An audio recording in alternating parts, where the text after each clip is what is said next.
on the tarmac of an airport, any airport, and the game is to guess where the transit passengers you see are coming from. Try it with this lot. Their trinkets and souvenirs give you the clue. This is Athens, but those slippers are harem slippers and not Greek, any more than that man's camel bells. Where have they bought memories like that Islamic plate? If you can spot some newspaper heading, it helps. And that one's from Istanbul, surely, because, yes, that hubble-bubble pipe clinches it. They've come from Turkey. That hubble-bubble pipe is enough to turn the airline journey home into memory lane. That's the effect of the little reminders you take home from a mysterious place like Turkey. From outside, an aircraft is impersonal, international, but inside it consists of human beings fresh from an exciting experience, with their precious purchases turning the homeward trip into a flight of fancy, when they can relive all the new experiences that they'll remember forever, like the Istanbul mosques. You'll be taking your own magic carpet ride in your mind over these mosques for years to come.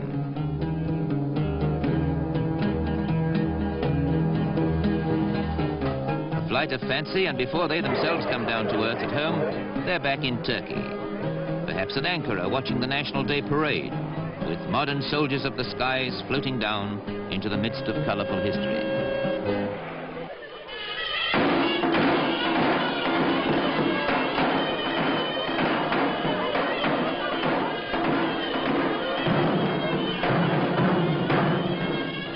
A parade against the backdrop of Ankara citadel is not altogether different from the scenes you still see in the sparse country to the south. The black goats have helped to erode the hillsides, but they provide milk and meat for the nomads who herd them, and wool for the tents they live in.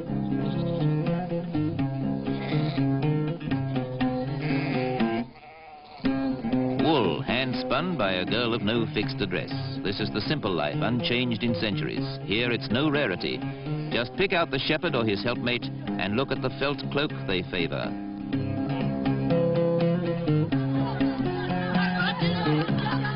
Here's where a marketplace etches itself in your imagination. It's Aladdin's cave out of doors in the colorful streets. Streets that are getting harder to find as the tourists discover and disfigure them.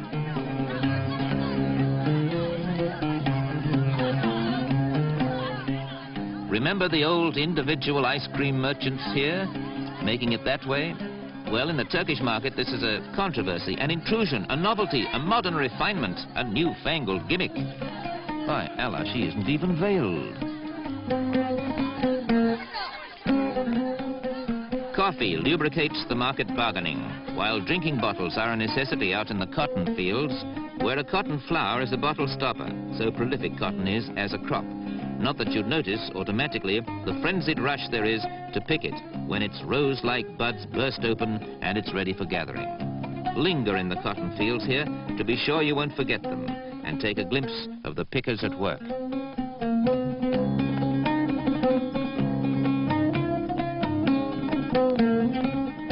Turkey's unspoilt but far from backward, so it's a joy, not an anachronism, that the camel caravan still comes into the picture, carting the raw cotton to the mill. You'll notice there's a baby camel learning the ropes.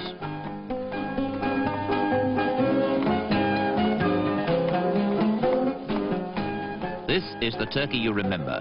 This is the color you take home from a country that bridges Europe and Asia, that reaches to Russia and Persia, yet still keeps its eye on the Mediterranean coast. Camels and all.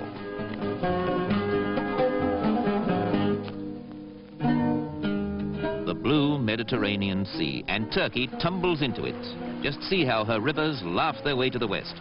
Dawdle here a bit, where Antony and Cleopatra in their day dallied romantically.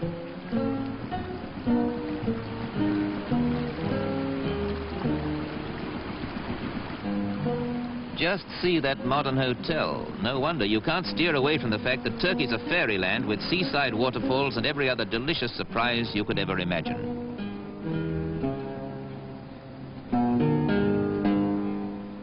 These gypsies have walked, yes, walked 1,000 miles from Bulgaria for resettlement in Turkey, their home country.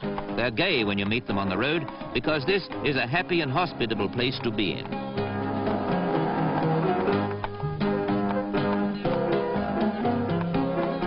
But watch it, the women are shy in places, self-effacing. We're seeing the last signs of a way of life that's near vanishing point. Get into a big city and you'll see old and new meeting at the shoeshine box.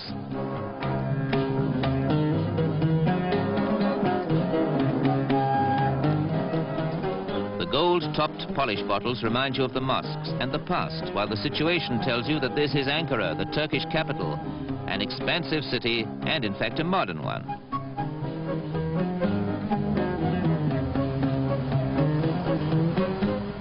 Kemal Ataturk, buried in this imposing tomb, put Turkey on the modern map, allowing women equality and even slacks. His emancipation's working, by degrees, of course. The fact that they've given him a pharaoh's tomb from the past would seem appropriate here. This was once the forum of an Alexandrian-style town. The place was wrecked by an earthquake, but subsequent tremors turned it into a wonder of the world. Those tremors started a hot spring of rich mineral water flowing, which made this pool and spilled over to create strange stalactites in the open air. Water from a tap deposits solids in a kettle. Water from one of the inner Earth's hot springs deposits this sort of solid waterfall down a mountainside.